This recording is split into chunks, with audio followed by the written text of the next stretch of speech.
الرحمن السلام علیکم ورحمۃ اللہ وبرکاتہ۔ اس سے پہلے آپ 2 ویڈیوز دیکھ چکے ہیں جس میں قرآن پاک کی آیات، ان کا ترجمہ اور اس کے بعد احادیث مبارکہ سود کے متعلق، اور اس وقت بھی احادیث مبارکہ کی روشنی میں جو احکامات اور جو سزائیں ہیں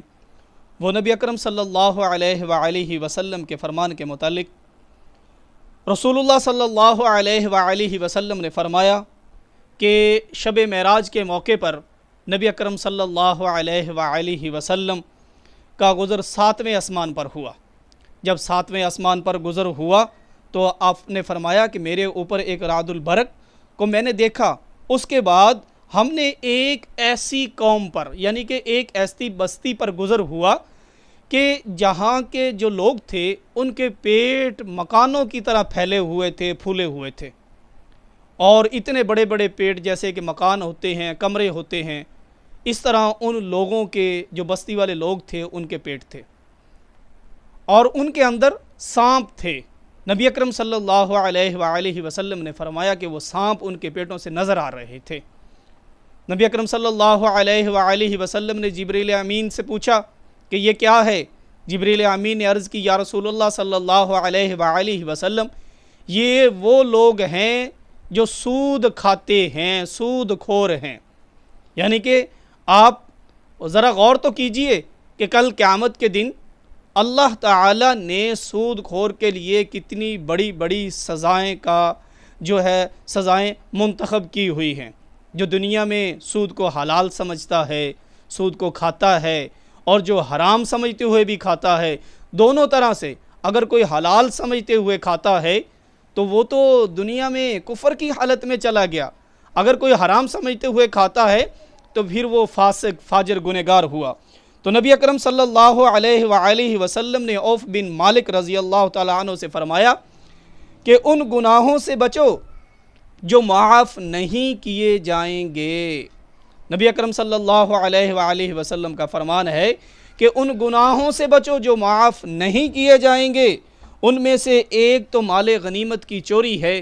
اور دوسرا سود کا کھانا ہے۔ یہ وہ گناہ ہیں جو معاف نہیں کیے جائیں گے۔ تو میرے محترم، نبی اکرم صلی اللہ علیہ وآلہ وسلم کا فرمان احتیاط میں یہاں تک ہے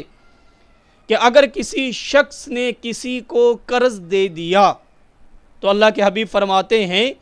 کہ جس کو قرض دیا ہے اس کی طرف سے ہدیہ بھی قبول نہ کیا جائے۔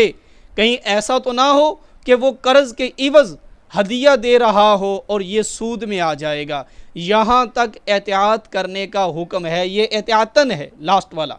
لیکن یہاں تک احتیاط کرنے کا حکم ہے۔ نبی اکرم صلی اللہ علیہ وآلہ وسلم کا فرمان ہے کہ جو قوم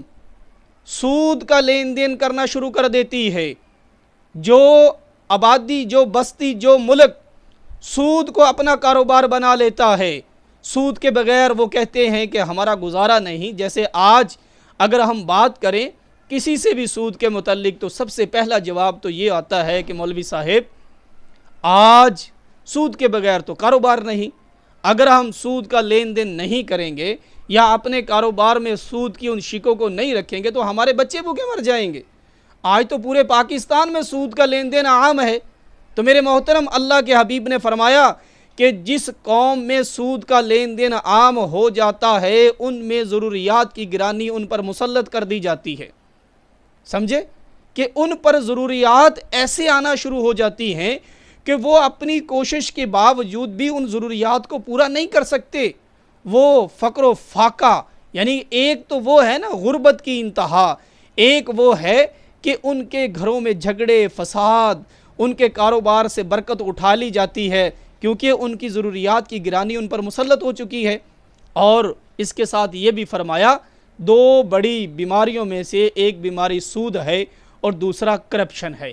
اور جو لوگ کرپشن کرنے لگ جاتے ہیں اللہ کے حبیب نے فرمایا کہ ان کے دلوں میں دشمن کا خوف ان پر مسلط کر دیا جاتا ہے۔ آج ملک پاکستان میں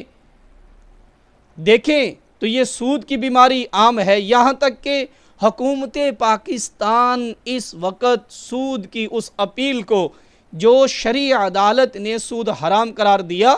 اس کے